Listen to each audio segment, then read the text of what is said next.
जय श्री कृष्णा। राधे राधे दोस्तों।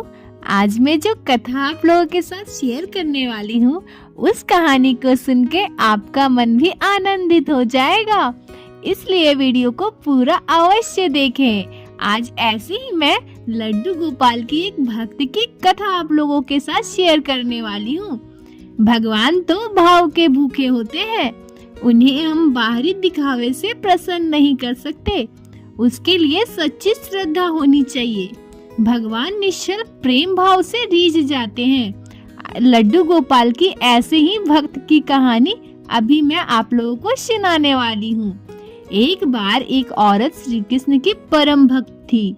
उनके पास लड्डू गोपाल का विग्रह था, जिससे वह हर रोज सेवा करती थी। एक बार तीर्थ पर जाने के लिए उसे 1 माह के लिए घर से दूर जाना था।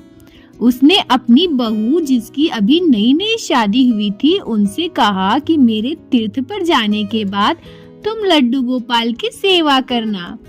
बहू कहने लगी, ठीक है माँ जी, आप मुझे विधि बता दो, मैं पूरी श्रद्धा भाव से उनकी सेवा करूंगी। सासू माँ ने अपनी बहू को बताया कि सुबह सबसे पहले ठाकुर जी को स्नान कराना है, उसके पश्चात सुंदर वस्त्र पहनाने हैं, आभूषण, बांसुरी, मुकुट पहनाने हैं, इत्र लगाना है। उसके बाद जब ठाकुर जी को दर्पण दिखाना, और दर्पण दिखाने के बाद जब ठाकुर जी मुस्कुराएं तो उन्हें भोग लगा देना। बहू ने हामी भर दी तो सास भी निश्चित हो गई। सासू माँ के तीर्थ पर जाने के बाद जब बहू ने श्रद्धा से पूजा पाठ स्टार्ट किया, पहले दिन ठाकुर जी को स्नान कराया, उसके बाद सुंदर वस्त्र, आभूषण और मुकुट पहनाए, बांसुरी अर्पित की, फिर इत्र लगाकर ठाकुर जी को दर्पण दिखाया। उन्हें याद आया कि माँ जी ने तो कहा था कि ठाकुर जी का विग्रह मुस्कुराते हुए दिखे तो उन्हें भोग लगा देना, लेकिन उसे लगा कि ठाकुर जी का विग्रह मुस्कुरा नहीं रहा है। वो सोचने लगी कि शायद ठाकुर जी को मेरा श्रृंगार पसंद नहीं आया, इसलिए वो मुस्कुरा नहीं रही है। उन्होंने ठाकुर जी को फिर से स्नान करवाया, फिर से श्रृंगार की सारी प्रक्रिया दोहराई, लेकिन उन्हें इस बार भी ऐसा ही लगा कि ठाकुर जी मुस्कुरा नहीं रहे हैं। उन्होंने सोचा, जरूर मेरे श्रृंगार में कोई न कोई कमी रही होगी। सर्दियों के दिन थे, लेकिन बहू बार बार ठाकुर जी को स्नान कराती रही, श्रृंगार को बदलती रही। आखिर में कई बार यह प्रक्रिया करने के बाद उन्हें लगा कि ठाकुर जी का विग्रह मुस्कुरा रहा है। 1 महीने तक लगातार वह ठाकुर जी की सेवा करती रही। 1 महीने के बाद जब उनकी सासू माँ वापस आई तो उन्हें कहने लगी कि बहू, आज से लड्डू गोपाल की सेवा मैं कर दिया करूंगी।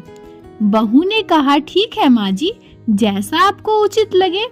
अगले दिन सुबह सासू माँ ने ठाकुर जी को स्नान कराया, उन्हें श्रृंगार किया, दर्पण दिखाया और भोग लगा दिया। उस दिन रात को जो घटना घटी उसे किसी ने सोचा भी नहीं था। रात को ठाकुर जी उनके सपने में आए और कहने लगे कि तुम मेरे स्नान और श्रृंगार की सेवा अपनी बहू को दे दो, क्योंकि उनकी सेवा में जो भाव है उसमें मुझे ज्यादा आनंद आता है। तुम भी मुझे हर रोज स्नान कराती हो, लेकिन उसने मुझे स्नान कराया, वस्त्र, आभूषण, मुकुट, बांसुरी पहनाए, लेकिन जब भी वह मुझे दर्पण दिखाती थी तो उन्हें लगता था कि मैं मुस्कुरा नहीं रहा, इसलिए बार बार मुझे स्नान कराया, वस्त्र आभूषण बदले। इसके इस भोले भाव के कारण मुझे सच में मुस्कुराना पड़ता है, लेकिन उसकी सेवा में सच्ची भक्ति का रस मिलता है। सपने के बाद उनकी नींद खुल गई। अगले दिन सुबह उठते ही सासू माँ ने सपने को परखने के लिए बहू से पूछा कि मेरे जाने के बाद तुमने ठाकुर जी की सेवा कैसे की थी। बहू ने सारी बात बताई। सासू माँ को पहले लगा था कि कहीं ये मेरा भ्रम तो नहीं, परंतु बहू के द्वारा सारी बातें दोहराए जाने पे वो सोचने लगी कि मेरी बहू की भक्ति और श्रद्धा से ठाकुर जी प्रसन्न हुए हैं, तभी तो वह स्वयं मेरे सपने में आके बहू के द्वारा सेवा की जाने की बात कही है। सास अपने बहू से कहने लगी कि बेटी तुम तो धन्य हो, तुम्हारे कारण मुझे स्वप्न में ठाकुर जी के दर्शन हुए हैं।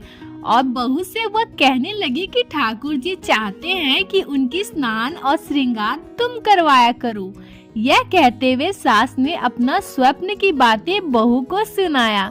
बोलो बाके बिहारी नाथ की जय, लड्डू गोपाल की जय, जय जय श्री राधे। इसलिए तो कहते हैं कि भगवान की सेवा सच्चे भाव से करनी चाहिए, क्योंकि वह सच्चे भाव पे रिश्ते हैं, बाहरी दिखावे पे नहीं। तो दोस्तों, आप लोगों को आज की ये कथा अगर अच्छी लगी हो, आपके दिल को छुई हो, तो कृपया वीडियो को लाइक करके अपने दोस्तों को जरूर शेयर करें और चैनल को सब्सक्राइब कर ले, ताकि इसी तरह से श्री बाके बिहारी श्री लड्डू गोपाल की लीला कथा आप लोग हमारे चैनल पे सुन सके। राधे राधे दोस्तों।